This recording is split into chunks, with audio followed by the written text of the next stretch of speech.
My name is Carlton Ruff, and this is my CIST 546 Fundamentals of Records Management final project, in which we looked into records management from social perspectives, and I looked into government secrecy and focused in on Guantanamo Bay. So to begin, we're going to talk about just some rules, laws, and regulations. So as some of us may or may not know, there are multiple organizations, associations, institutions that provide guidelines for records managers to use and follow. These include ARMA International, Society of American Archivists, or SAA, and the National Archives and Records Administration, or NARA, as I will refer to it in today's presentation.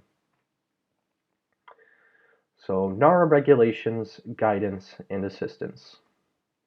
According to NARA, the Archivist of the United States issues regulations and provides guidance and assistance to federal agencies on ensuring adequate and proper documentation of the organization, functions, policies, decisions, procedures, and essential transactions of the federal government, and ensuring proper records disposition, including standards for improving the management of records.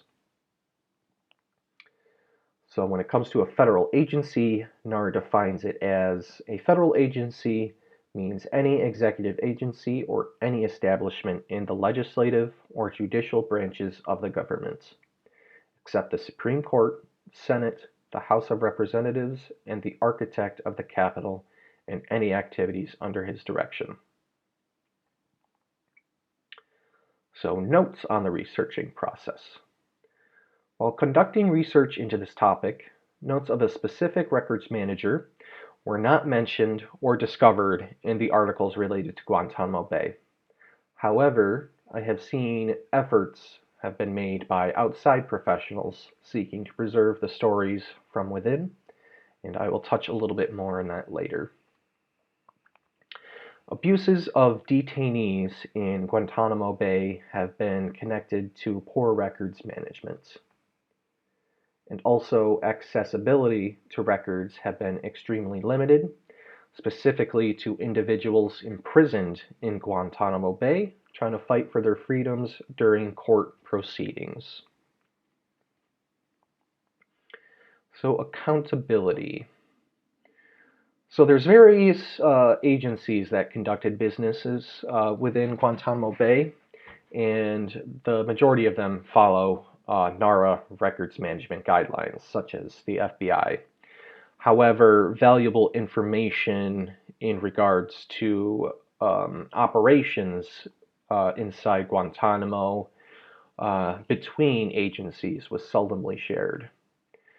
This is a quote from one of the articles during the research process. There was so much confusion that DOJ and FBI officials advocated for interrogation plans without knowing the techniques proposed, and interrogators from one agency did not know what techniques were permitted by another. Integrity. While valuable information has been received from activities occurring at Guantanamo, the use of enhanced interrogation techniques call into question the integrity of information received. And while researching this topic, I have found that various countries that participated with the US government by providing their own detainees for said enhanced interrogation have actually ended up receiving legal repercussions for those actions, in which they had to pay out sums to the individuals that were detained at Guantanamo or other military bases around the world. Compliance. So, due to the war on terror and unprepared systems in place for handling information during this time, military courts blocking the access to records became commonplace. Journalists and media personnel were also kept under constant watch by assigned escorts with statements from reporters such as, "The message is that the public affairs officers do not trust experienced, trained professional soldiers and sailors engaging in a serious mission to know what they should or shouldn't say to reporters." Availability.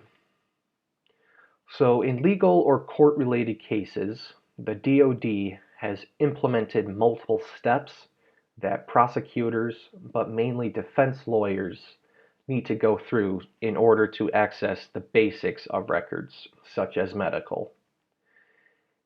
And a big issue with this is that the discovery process for obtaining access to medical records applies to detainees who have charges pending before a military commission, which makes it even more difficult to access records of those who are detained but without any current charges, which for quite a while has been numerous people. And retention. So records retention was poorly kept, as can be seen from the following. A record search by the Central Intelligence Agency has found no evidence that the agency violated a judge's order when, in 2005, it destroyed videotapes that showed harsh interrogations. This was also from the same article as the previous sentence. The court filings do not explain how the CIA reached its conclusion or by what standard it judged whether documents were covered by the order.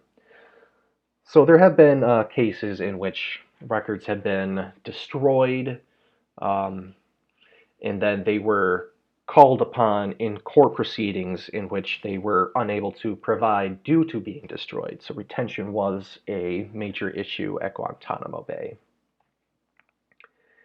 And to wrap things up, while agencies at Guantanamo Bay followed guidelines for NARA, poor records management was still prevalent, as seen in the information provided.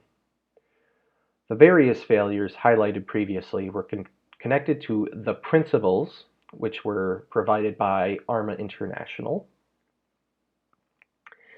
And even though federal agencies may have failed in certain aspects, people such as Mark Denbo and Jonathan Hafetz, the professionals I noted earlier, they are trying to create their own archival database for stories from within Guantanamo Bay to provide hope that even if one organization or body, such as our federal government, may fail, there are others who strive to ensure compliance.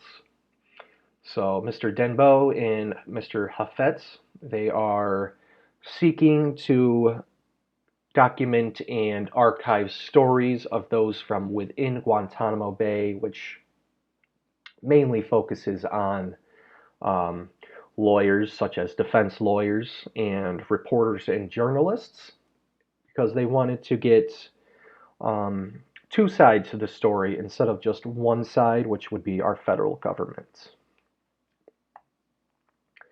And my works cited. Thank you very much.